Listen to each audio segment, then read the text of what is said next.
Pokrovsk কেন এই শহরটি রাশিয়ার জন্য এত গুরুত্বপূর্ণ? কেন ইউক্রেন এই শহরটি হারাতে চাইছে না?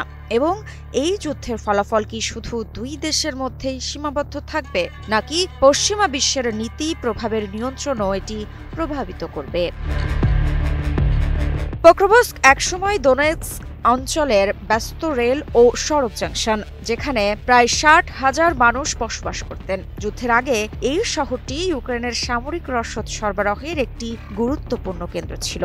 এখান থেকে সামনের বিভিন্ন যুদ্ধক্ষেত্রে সেনাদের জন্য খাবার, গোলাবারুদ এবং সরঞ্জাম পৌঁছাত। কিন্তু আজ শহরটি ধ্বংসস্তূপে পরিণত।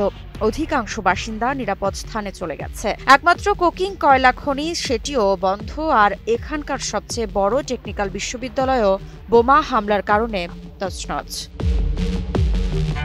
এদিকে রাশিয়ার লক্ষ্য স্পষ্ট, দোনেৎস্ক ও লুহানস্ক নিয়ে গঠিত পুরো দনবাস অঞ্চল দখল করা। পোক্রোভস্ক ও এর উত্তর পূর্বে কোস্তিয়ান্তিনিভকা দখল করতে পারলে রাশিয়া উত্তরে ক্রামাতোর্স্ক ও স্লোভিয়ানস্কের দিকে অগ্রসর হতে পারবে। এই অর্জন রাশিয়ার জন্য হবে 2024 সালের শুরুর দিকে আফদিভকা দখলের পর সবচেয়ে বড় একক সাফল্য, এবং রাশিয়া চাইছে পশ্চিমাদের বোঝাতে দোনেৎস্কের বাকি অংশ দখল এখন সময়ের ব্যাপার। ইউক্রেনকে শান্তি চুক্তি মেনে নিতেই হবে।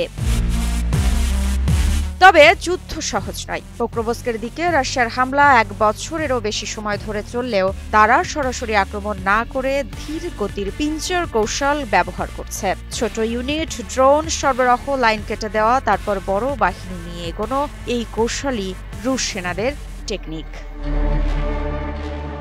বর্তমানে ইউক্রেনের 7ম র্যাপিড রেসপন্স কর্পস রাশিয়ান বাহিনীর ওপর বড় ধরনের ক্ষয়ক্ষতি ঘটাচ্ছে। ড্রোন ইউনিট এবং প্রতিরক্ষা ব্যবস্থা জোরদার করা হয়েছে।